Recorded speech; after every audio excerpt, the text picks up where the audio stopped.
Hello guys, आज मी घेऊन आले आहे तुमच्यासाठी लच्छा पराठा. अगदी थोडक्या इन्ग्रेडियंट्समध्ये बनणारा हा पराठा आहे. काहीच लागत नाही त्याच्यासाठी. आपल्या घरी अवेलेबल असलेलं गव्हाचं पीठ घ्यायचं, त्याला व्यवस्थित मळायचं ऑइल वगैरे टाकून, आणि त्याची चपाती बनवायची आहे. आपल्याला व्यवस्थित पोळपाट मोठी चपाती बनवायची आहे, कारण की त्याला लेयर्स वगैरे आले पाहिजे, व्यवस्थित दिसायला पाहिजे ते. आणि थोडंसं आपल्याला जाडसर बनवावा लागतो, त्याच्यामुळे मोठी चपाती आपल्याला लाटावी लागेल आणि थोडी जाडसर लाटायची. आणि एक पराठा खाऊनच तुमचं मन पण भरून जाणार आणि पोट पण भरून जाणार. तर ते अशा पद्धतीने टाकायचं. आणि त्याला इन्ग्रेडियंट्स पण जास्त लागत नाही. पहिले तुम्ही 2 टेबलस्पून ऑइल टाकायचं, त्याला व्यवस्थित स्प्रेड करून घ्यायचं. माझा ब्रश तुटला असल्या कारणाने मी हाताने स्प्रेड केलं, वेळेवर तुटला.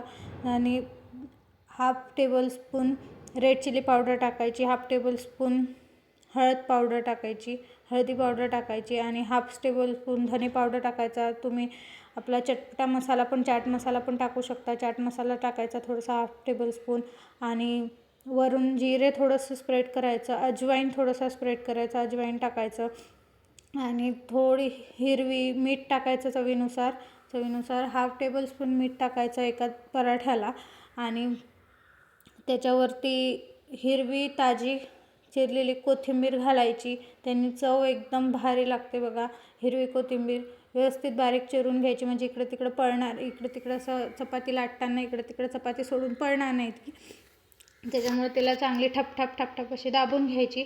आणि आपण प्लेट्स पाडतो तशा, आपण साडीला प्लेट्स पाडतो तशा, मिऱ्या करतो तशा, चपातीला पण मिऱ्या करायच्या तशा चपातीला पण मिऱ्या पाडायच्या. आणि त्याला असं सर्कलमध्ये हे याच्यासाठी की आपले लेयर्स दिसल्या पाहिजे पराठ्याला, आणि एकदम छान टेक्स्चर येते बघा, छान दिसते, दिसायला पण छान होते. आणि व्यवस्थित त्याला दाबून घ्यायचा, म्हणजे त्याच्या हे लेयर्स अशा मोकळ्या नाही झाल्या पाहिजे.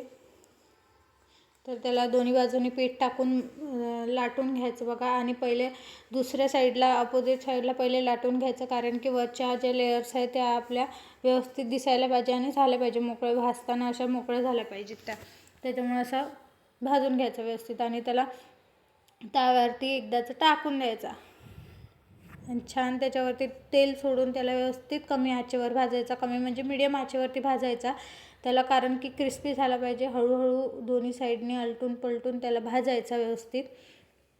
आधी वरच्या साईडला तेल टाकायचं आणि खालच्या साईडला पण थोडं तेल टाकायचं, जेणेकरून तो क्रिस्पी होईल. आपण कसं कमी आचेवर भाजलं की तो क्रिस्पी होईल, आणि जास्त आचेवर भाजलं की थोडा तो जाड असल्यामुळे आतून कच्चा राहील. आणि त्यामुळे तो मीडियम आचेवर भाजायचा. दोन्ही साईडने व्यवस्थित आलटून पलटून व्यवस्थित भाजायचा, जेणेकरून तो कच्चा राहणार नाही. कारण जाड असल्यामुळं, प्लेट्स आपण पाडल्यामुळं तो अधूनमधून थोडा जाड राहतो, आणि तो कच्चा नाही लागावं, किंवा कोणाचे पोट खराब नाही झाले पाहिजे कच्चा असल्यामुळे. त्यामुळे व्यवस्थित भाजायचा.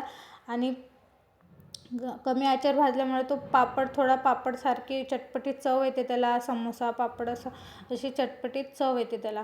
त्याच्यामुळे तो व्यवस्थित दोन्ही साईडला भाजून घ्यायचा. तुम्ही कसं मुलांच्या टिफिनवर ते देऊ शकता, कारण अगदी कमी वेळेत बनणारा हा पदार्थ आहे. आणि मुलांना 100% आवडतो, म्हणजे आवडतोच. एकदा खाणार ते नेहमी बार मागणारच झाले मुलं, पुन्हा मागणारच तुमच्याकडे. तर त्यामुळे एकदम तुम्ही टिफिनला पण देऊ शकता, किंवा हस्बंडला नाश्त्याला वगैरे पण देऊ शकता तुम्ही. ह्या लच्छा बघा किती सुंदर टेक्स्चर आलं आहे, दिसायला पण छान दिसत आहे. आणि कोथिंबीरमुळे त्याला, हिरव्या कोथिंबीरमुळे वेगळी चव येते बघा.